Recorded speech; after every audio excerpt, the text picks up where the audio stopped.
Hey guys, welcome back to YouTube channel. I am Om Prakash Saini और आज हम जो अनाउंस करने जा रहे हैं वो हमारा व्हाट्सएप नंबर है, जिसके माध्यम से हम आप तक विभिन्न प्रकार के आपकी आवश्यकता के अनुसार नोट्स उपलब्ध करवाएंगे। आपको अपना सब्जेक्ट और क्लास लिखकर हमें व्हाट्सएप करना है। आपको तुरंत आपके सब्जेक्ट के और आपकी क्लास के पूरे नोट्स जो भी अवेलेबल होंगे वो सेंड कर दिए जाएंगे। हमारे जो व्हाट्सएप नंबर रहेंगे वो हैं 86 96 60 85 41। आप इस नंबर पर हमें व्हाट्सएप कर सकते हैं। आप इस पर कॉल ना करें, कॉल रिसीव नहीं कर पाएंगे क्योंकि काफ़ी स्टूडेंट्स होते हैं वो कंटिन्यूसली इस पर कॉल करते हैं। Thank you so much. परिचय। बच्चों, पॉलीथीन और उसके आश्चर्यजनक उपयोगों के बारे में हम सभी जानते हैं।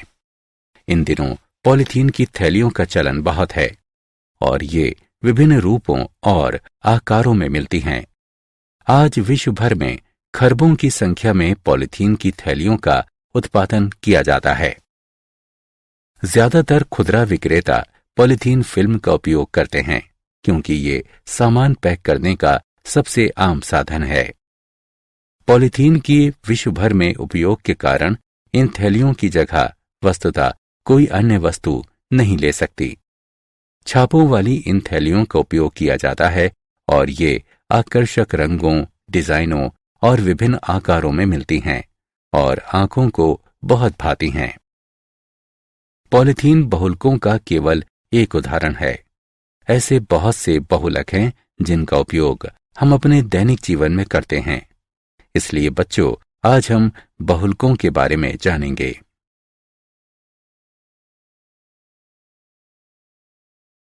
उद्देश्य। इस पाठ के अंत में आप निम्न करने में सक्षम हो जाएंगे।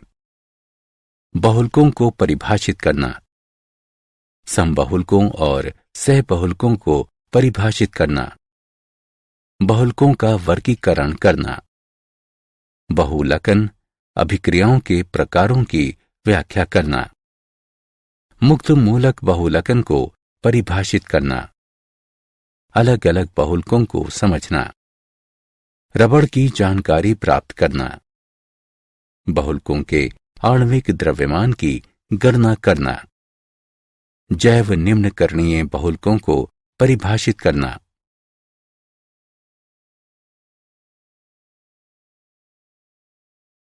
परिभाषा। बहुलक बड़ी संख्या में छोटे अणुओं के संयोग से बने उच्च आणविक द्रव्यमान का एक यौगिक होता है। बहुलक आधुनिक रासायनिक उद्योग के मुख्य उत्पाद हैं जो मौजूदा समाज की रीढ़ का निर्माण करते हैं। अपने दैनिक जीवन में हम प्लास्टिक की तश्तरियों, प्यालियों, मोटर गाड़ियों के टायरों और सीट कवरों, प्लास्टिक की थैलियों, बरसातियों, रेडियो, टीवी और कंप्यूटर के कैबिनेटों, कपड़े के भारी मात्रा में सिंथेटिक धागों, सिंथेटिक सरेसों, फर्श सामग्री और जैव चिकित्सा तथा शल्य चिकित्सा की वस्तुओं जैसी बहुत सी वस्तुओं का उपयोग करते हैं जिनका आधार बहुलक होते हैं। समबहुलक एवं सहबहुलक। वे लघु अणु जो किसी बहुलक में पुनरावृत्त इकाइयों का निर्माण करते हैं एकलक इकाइयां कहलाते हैं। जिस विधि से एकलकों का बहुलकों में रूपांतरण होता है उसे बहुलकन विधि कहा जाता है। उदाहरण, पॉलीएथिलीन एक बहुलक है जो एथिलीन के बहुलकन से प्राप्त होता है। एथिलीन अणु एकलक इकाइयां कहलाते हैं।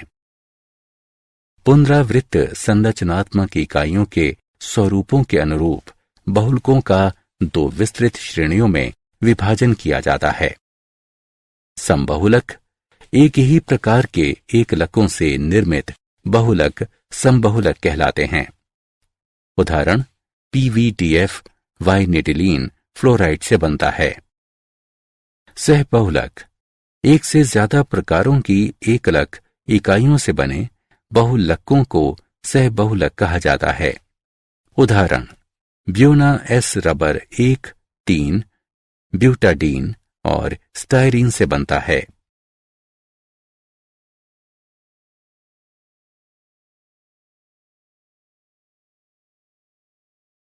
स्रोत के आधार पर बहुलकों का वर्गीकरण। इस प्रकार के वर्गीकरण में 3 उपश्रेणियां होती हैं। प्राकृतिक बहुलक। प्रकृति में ज्यादातर पेड़ पौधों एवं पशु स्रोतों में पाए जाने वाले बहुलक प्राकृतिक बहुलक कहलाते हैं। उदाहरण पॉलीसैकेराइड्स, प्रोटीन, न्यूक्लिक अम्ल और प्राकृतिक रबर। पॉलीसैकेराइड की तरह बहुलक न्यूक्लिक अम्ल और प्रोटीन जो पेड़ पौधों एवं प्राणियों की विभिन्न जीवन प्रक्रियाओं को नियंत्रित करते हैं, कार्बनिक बहुलक कहलाते हैं। अर्ध संश्लेषित बहुलक। इनमें से ज्यादातर रासायनिक रूपांतरण कर प्राकृतिक रूप से पनपने वाले बहुलकों से लिए जाते हैं। उदाहरण सेलुलोज डाइएसीटेट। संश्लेषित बहुलक। प्रयोगशाला में तैयार किए जाने वाले बहुलकों को संश्लेषित बहुलक कहा जाता है।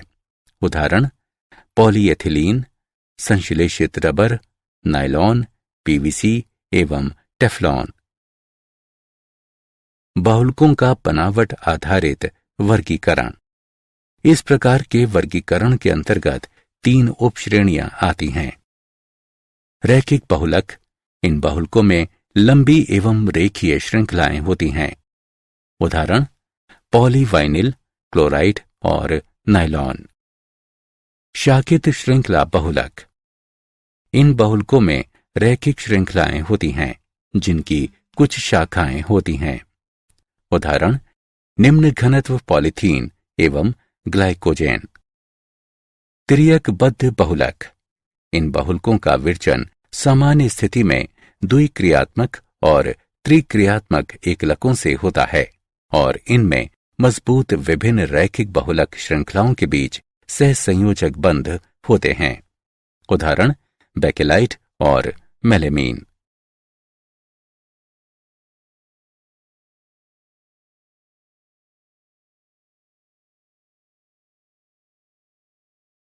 बहुलकन के प्रकार के अनुरूप वर्गीकरण।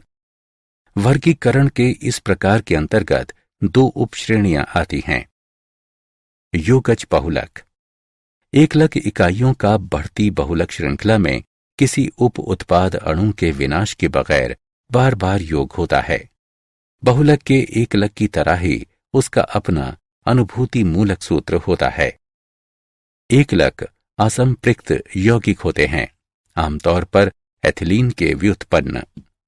उदाहरण पॉलीएथिलीन। योगज बहुलक 2 अलग अलग एकलकों के योगात्मक बहुलकन के मेल से भी प्राप्त हो सकते हैं। उदाहरण ब्यूना एस।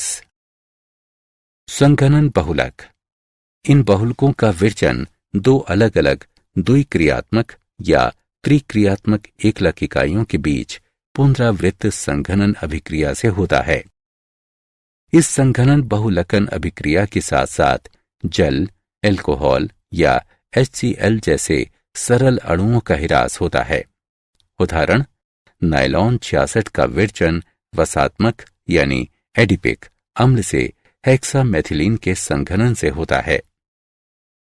बहुलकों का आणविक बलों के आधार पर वर्गीकरण। इस प्रकार के वर्गीकरण के अंतर्गत 4 उपश्रेणियां आती हैं। प्रत्यास्थ बहुलक।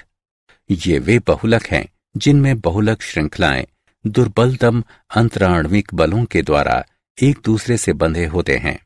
ये कमजोर बल बहुलकों को फैलने की छूट देते हैं। श्रृंखलाओं के बीच कुछ तिर्यक बंध होते हैं जो बलों के निर्मुक्त होने के बाद बहुलकों को संकर्षण कर उनकी प्रारंभिक अवस्था में लाने में सहायता करते हैं। उदाहरण वल्कनीकृत रबर। रेशे। रेशे बनाने की प्रक्रिया में काम आने वाले बहुलकों में तनन सामर्थ्य एवं मापांक उच्च होते हैं। हाइड्रोजन बंध जैसे आकर्षण के प्रबल अंतराण्विक बल होते हैं। इन प्रबल बलों के कारण श्रृंखलाएं निविड़ संकुलित भी हो जाती हैं और क्रिस्टलीय प्रकृति प्रदान करती हैं। उदाहरण नायलॉन 66। ताप सुघट्टे बहुलक। ताप सुघट्टे बहुलकों में व्याप्त अंतराण्विक आकर्षण बल संतुलित होते हैं, इसलिए उन्हें गर्म कर आसानी से ढाला जा सकता है। ताप सुघट्टे बहुलकों की श्रृंखलाओं में तिर्यक बंध नहीं होता। उदाहरण पॉलीथीन एवं पॉलीस्टाइरीन। ताप दृढ़ बहुलक। ये बहुलक निम्न आणविक द्रव्यमान अर्धद्रव बहुलकों से बने होते हैं, जो किसी सांचे में गर्म किए जाने पर दुर्गलनीय हो जाते हैं और अघुलनशील ठोस द्रव्यमान का निर्माण करते हैं। बहुलक श्रृंखलाओं को जोड़ने वाले बंधों के त्रिआयामी नेटवर्क बनाने वाली बहुलक की विभिन्न श्रृंखलाओं के बीच विस्तृत तिर्यक बंधता होती है। उदाहरण बैकलाइट।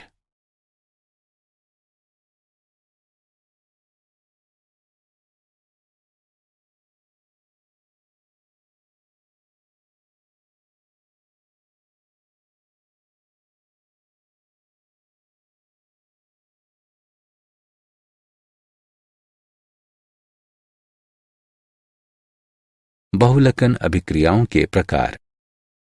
बहुलकन अभिक्रियाओं के दो प्रकार हैं, योगात्मक बहुलकन अथवा श्रृंखला वृद्धि बहुलकन।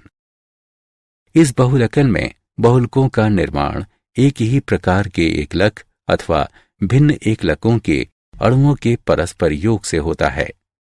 इस बहुलकन में एकलक इकाइयों का मुक्त मूलक जैसे किसी अभिक्रियाशील मध्यवर्ती का वहन करने वाली बढ़ती श्रृंखला से आनुक्रमिक योग होता है। इसमें शामिल अभिक्रियाशील स्पीशीज की प्रकृति पर निर्भर योगात्मक बहुलकन 3 क्रियाविधियों से होता है। मुक्त मूलक बहुलकन, कैट आयनिक बहुलकन और एन आयनिक बहुलकन। संघनन बहुलकन अथवा पदशाह वृद्धि बहुलकन। ये श्रृंखलाबद्ध स्वतंत्र अभिक्रियाओं से होता है। हर पद में जल अथवा एल्कोहल जैसे सरल अणु के हिरास के साथ 2 द्विक्रियात्मक एकलक इकाइयों के बीच संघनन होता है और इससे बहुलकों का निर्माण होता है। बहुलक एक पदवार ढंग से बनते हैं, इसलिए इस प्रक्रिया को पद वृद्धि बहुलकन कहा जाता है।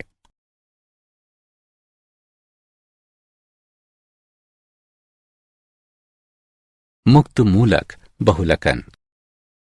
बहुलकन श्रृंखला वृद्धि का आरंभ मुक्त मूलकों के द्वारा उन यौगिकों के क्षरण से होता है जिन्हें प्रारंभक कहा जाता है।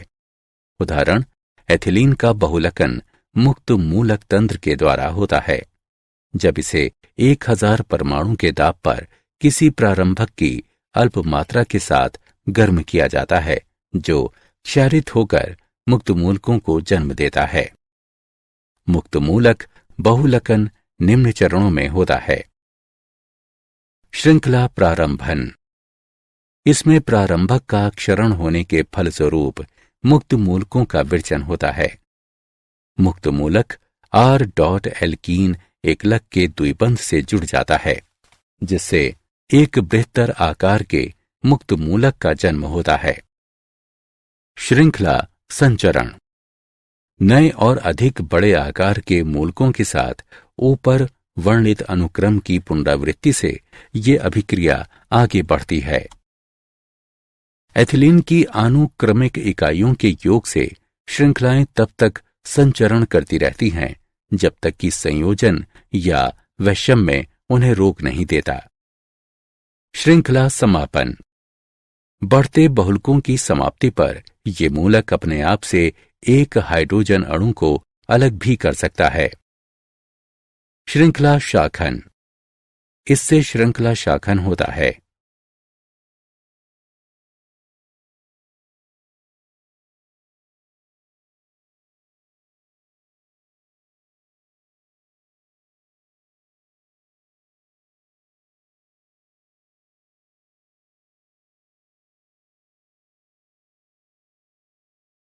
पॉलीथीन। पॉलीथीन सबसे ज्यादा उपयोग किए जाने वाला योगज बहुलक है।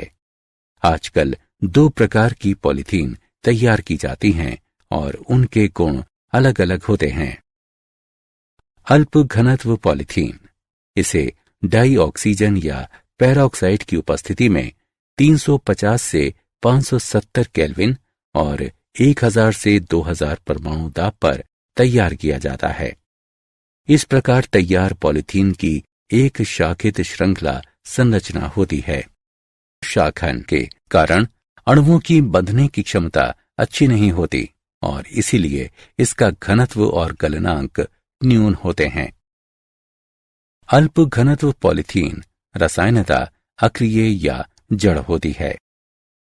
ये कठोर किंतु लचीली और विद्युत की अल्पचालक होती है। इसका उपयोग सामानों के लिए पैकेज के रूप में बड़े पैमाने पर होता है। इसका उपयोग बिजली के तारों के विद्युत रोधन और खिलौनों के निर्माण में किया जाता है। उच्च घनत्व पॉलीथीन, इसका उत्पादन एथिलीन के समन्वयन बहुलकन से किया जाता है। इसमें एथिलीन को सिगलर नट्टा की उपस्थिति में 330 से 350 केल्विन पर गर्म किया जाता है। इस तरह तैयार इस पॉलीथीन में बहुलक अणुओं की रैखिक श्रृंखलाएं होती हैं। इन श्रृंखलाओं की बंधने की उच्च क्षमता के कारण इस पॉलीथीन का घनत्व और गलनांक उच्च होते हैं। उच्च घनत्व पॉलीथीन एक पारभासी बहुलक होती है। ये रसायनतः अक्रिय होती है, किंतु इसमें तनन सामर्थ्य, कठोरता और दृढ़ता अधिक होती है। इसका उपयोग पाइपों, बाल्टियों, कूड़ा पात्रों और अन्य घरेलू सामानों के निर्माण में किया जाता है।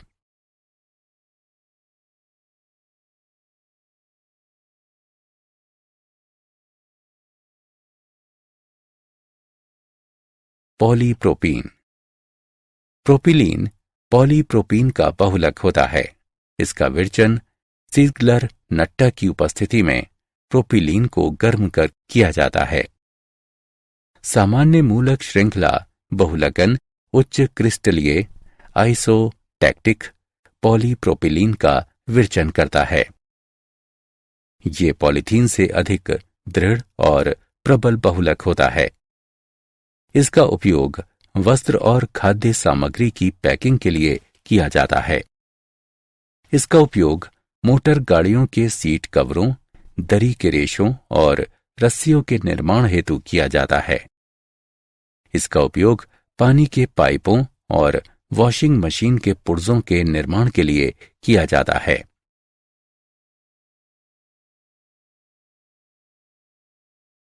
पॉलीटेट्राफ्लोरोएथिलीन यानी टेफ्लॉन। टेट्राफ्लोरोएथिलीन अणु पॉलीटेट्राफ्लोरोएथिलीन की एकलक इकाई होते हैं। इसका निर्माण अमोनियम पेरोक्साइड की उपस्थिति में दाब के अधीन किया जाता है। ये एक अति कठोर पदार्थ है जो ताप, अम्ल या क्षार क्रिया का रोधी होता है। ये बिजली का कुचालक है। इसका उपयोग बर्तन भांडों को अचिपकाऊ यानी नॉनस्टिक बनाने के लिए उन पर मुलम्मा चढ़ाने में किया जाता है। इसका उपयोग सील एवं गैस्केट बनाने में किया जाता है जो दबावों को झेल सकते हैं। इसका उपयोग उच्च क्षमता के विद्युत संयंत्रों के लिए रोधन के रूप में किया जाता है।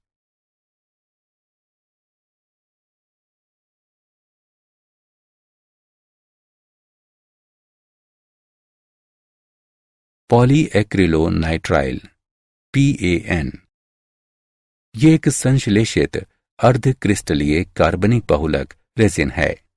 पेरोक्साइड उत्प्रेरक की उपस्थिति में एक्रिलोनाइट्राइल के योगज बहुकलन से पॉलीएक्रिलोनाइट्राइल बनता है।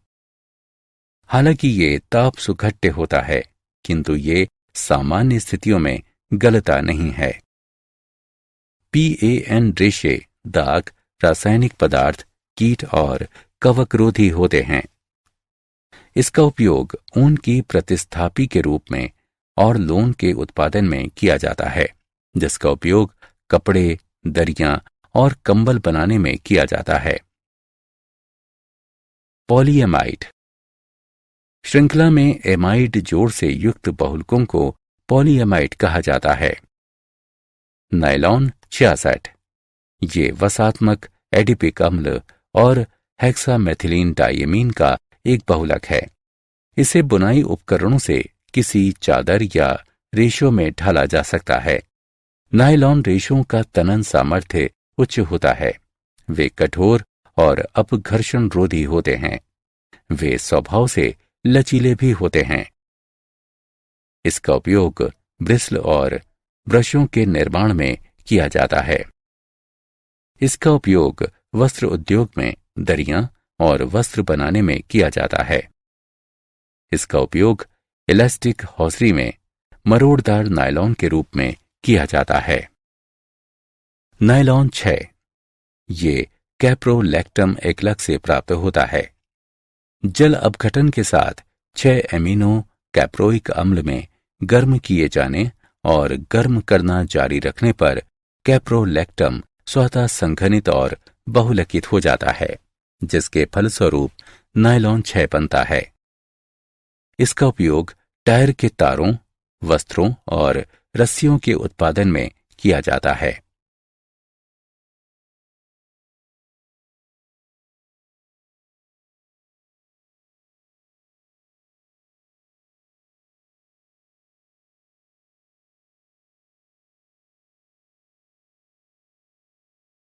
पॉलिएस्टर, वे बहुलक जिनमें ईस्टर जोड़े होते हैं पॉलिएस्टर कहलाते हैं।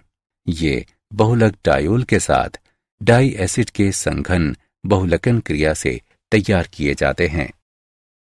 टेरिलीन, डेक्रॉन, ये एथिलीन ग्लाइकॉल एवं टेरिफिथैलिक अम्ल की संघनन बहुलकन क्रिया से तैयार किया जाता है। ये बहुलकन जिंक एसिटेट एवं अंजन ट्राइऑक्साइड यानी एंटिमनी ट्राइऑक्साइड युक्त उत्प्रेरक की उपस्थिति में 420 से 460 के ताप पर किया जाता है। टेरिलीन के रेशे दृढ़, क्रीजरोधी, टिकाऊ और अल्प आर्द्रता अवशोषण क्षमता वाले होते हैं। इसका उपयोग धवन और पहनने के कपड़ों, टायर के तारों और सीट बेल्टों के निर्माण में किया जाता है। इसका उपयोग रुई और ऊन का सम्मिश्रण बनाने में किया जाता है, जिससे उनमें निखार आता है और उनकी झुर्रियां तथा कटफट रोधी क्षमता में वृद्धि होती है।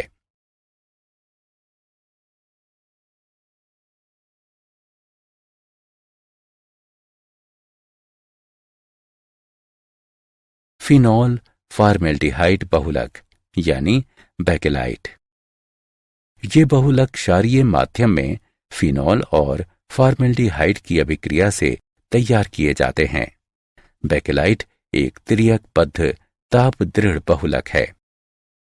अल्पमान के बहुलकन वाले कोमल बेकेलाइटों का उपयोग बंधक सरेस के रूप में लकड़ी के तख्तों पर परत जमाने के लिए वार्निश और प्रलाक्ष यानी लैकर बनाने में किया जाता है। उच्च मान के बहुलकन से दृढ़ बेकेलाइट बनता है, जिसका उपयोग कंघियां, फाउंटेन पेन के पीपे, ग्रामोफोन के रिकॉर्ड्स, बिजली के सामान और कई अन्य वस्तुएं बनाने में किया जाता है। सल्फोनीकृत बेकेलाइटों का उपयोग गुरुजल को कोमल बनाने के लिए आयन विनिमय रेजिनों के रूप में किया जाता है।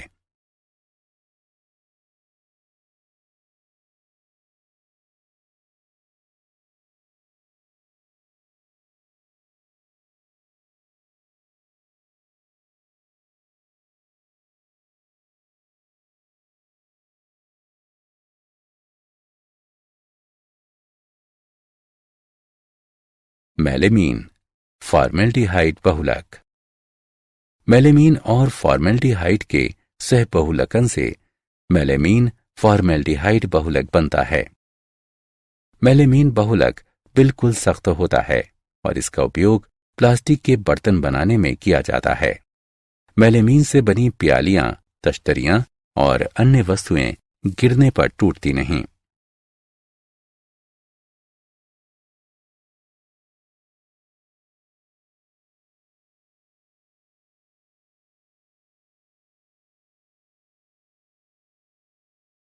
प्राकृतिक रबर। प्राकृतिक रबर कार्बनिक यौगिक, पॉलीआइसोप्रीन और कुछ अन्य कार्बनिक यौगिकों तथा जल का मिश्रण होता है। ये कुछ पौधों से उत्पन्न दूधिया कोलाइट लेटेक्स से मिलता है। इन पौधों में चीरा अर्थात इनकी छाल में एक चीरा लगा दिया जाता है और उससे चिपकाऊ दूधिया लेटेक्स का संग्रह किया जाता है और फिर उसका शोधन कर रबर बनाई जाती है।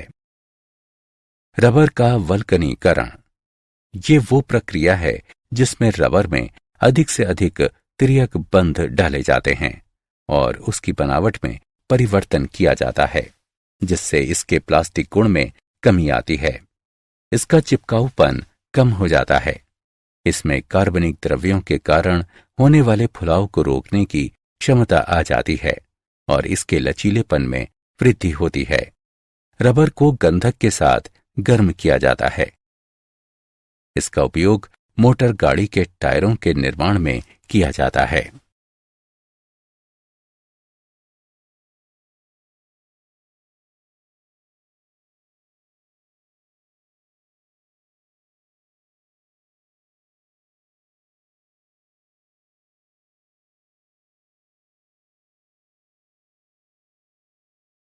संश्लेषित रबर।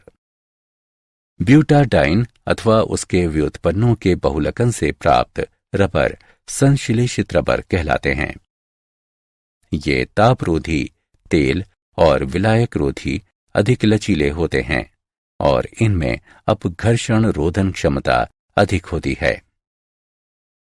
संश्लेषित रबरों का विरचन।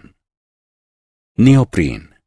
नियोप्रीन क्लोरोप्रीन के मुक्त मूलक बहुलकन से बनता है। ये ताप प्रतिरोधी होता है। ये वनस्पति एवं खनिज तेलों का प्रतिरोधी होता है। इसका उपयोग वाहक पट्टियां, गैस्केट और हौज बनाने में किया जाता है। ब्यूना एन, ये 1,3 ब्यूटाडाइन और एक्रिलोनाइट्राइल के सह बहुकलन से प्राप्त होता है। ये पेट्रोल, तेल और कार्बनिक विलायकों का प्रतिरोधी होता है। इसका उपयोग तेल सली और टंकी के लिए स्तर बनाने में किया जाता है।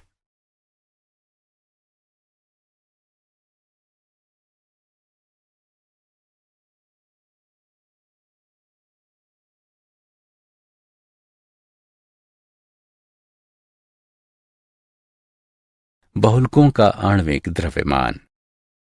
बहुलकों के निर्माण के दौरान बहुलकों की श्रृंखलाओं की लंबाई उनके निकट पाए जाने वाले एकलकों पर निर्भर करती है।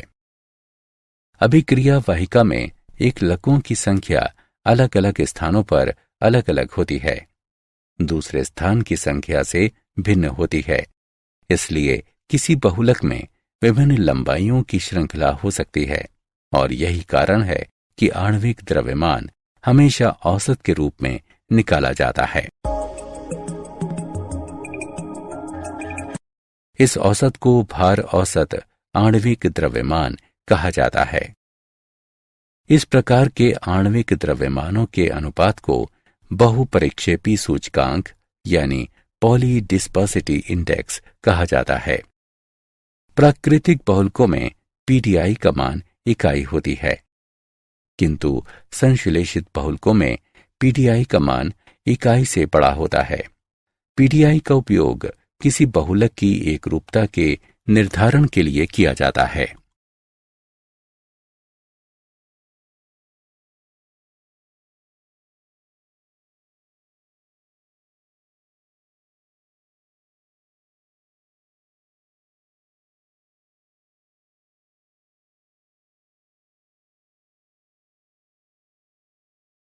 जैव निम्नीकरणीय बहुलक।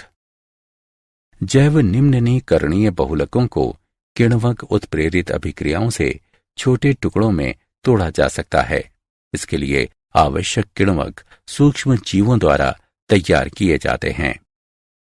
श्रृंखला वृद्धि बहुलकों के कार्बन कार्बन बंध किण्वक उत्प्रेरित अभिक्रियाओं के प्रति अक्रिय होते हैं और इसीलिए वे गैर जैव निम्ननीकरणीय होते हैं। इन बहुलकों को जैव निम्ननीकरणीय बनाने के लिए हमें श्रृंखलाओं में कुछ बंध डालने होते हैं ताकि ये किण्वकों द्वारा आसानी से टूट सकें। किसी बहुलक को जैव निम्नीकरणीय बनाने के लिए बहुलक में हाइड्रोलाइजेबल एस्टर ग्रुप का अंतर्वेशन सबसे उत्कृष्ट विधि है। उदाहरण, अगर मूलक बहुलकन से गुजर रहे किसी एल्कीन में एसिटल मिलाया जाए तो बहुलक में एस्टर ग्रुप का अंतर्वेशन हो जाएगा। बहुलक में उपस्थित दुर्बल कणियों में प्रकिण्व उत्प्रेरित हाइड्रोलिसिस के प्रति सुग्राहिता होती है। पॉलीहाइड्रॉक्सीब्यूट्रिएट को बीटा हाइड्रॉक्सी वैलेरेट, ये 3 हाइड्रॉक्सीब्यूट्रिक अम्ल और 3 हाइड्रॉक्सी पेंटेनाइक अम्ल का एक सहबहुलक है। इसका उपयोग अस्थि विकलांगता को कम करने वाले उपकरणों के निर्माण और औषधों के नियंत्रित मोचन में किया जाता है। किण्वकी क्रिया से इस बहुलक के निम्ननीकरण के बाद PHBV के कैप्सूल में बंद औषध मुक्त होता है।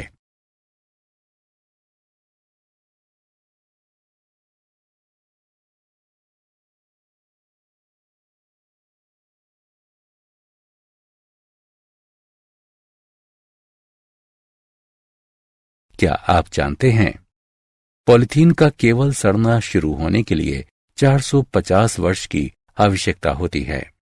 फिर इसके पूरी तरह सड़ने में 50 से 80 वर्ष और लग जाते हैं।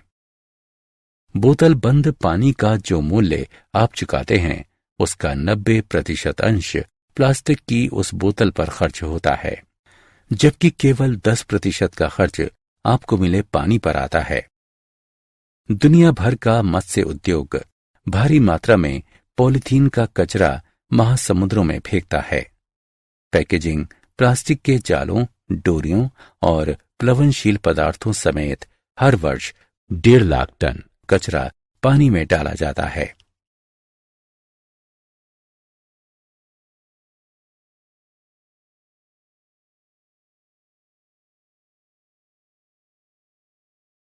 सारांश, आइए हमने जो कुछ सीखा है उसे संक्षेप में दोहराएं। एक बहुलक भारी संख्या में सूक्ष्म अणुओं के योग से बना उच्च आणविक द्रव्यमान का यौगिक होता है। योगज बहुलकों में बहुलक की बढ़ती श्रृंखला में किसी भी उप उत्पाद अणु के ह्रास के बगैर एकलक इकाइयों का बार बार योग होता है। संघनन बहुलक 2 अलग अलग द्विक्रियात्मक अथवा त्रिक्रियात्मक एकलक इकाइयों के बीच पुनरावृत्त संघनन अभिक्रिया से बनते हैं। जिन बहुलकों में बहुलक श्रृंखलाएं आपस में दुर्बलतम अंतराण्विक बलों से जुड़ी रहती हैं उन्हें प्रत्यास्थ बहुलक कहा जाता है।